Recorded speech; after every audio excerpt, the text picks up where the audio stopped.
নমস্কার বন্ধুরা, আজ আমি দেখাবো কিভাবে শাড়িতে সেফটি পিন আটকাবেন। দেখুন, একটা বোতাম ঢুকিয়ে নিলে সেফটি পিনটার মধ্যে, তাহলে আর ব্লাউজটা বা শাড়িটা কিন্তু ছিঁড়ে যাবে না।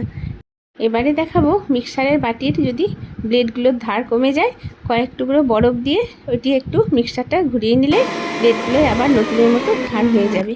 এবার দেখাবো প্রেশার কুকারে কোনো কিছু বসালে, বিশেষ করে ডাল জাতীয় জিনিস, সিটি পড়ার সময় অনেক সময় ফ্যাস ফ্যাস করে বেরিয়ে যায়, তাতে চারদিক নোংরা হয়ে যায়।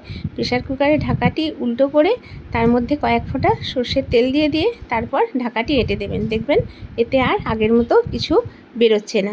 এবারে দেখুন, কাঁচা লঙ্কার বোটগুলি ছাড়িয়ে নিলে সেটা অনেক দিন পর্যন্ত বেশ সুন্দর থাকে, পচবেও না।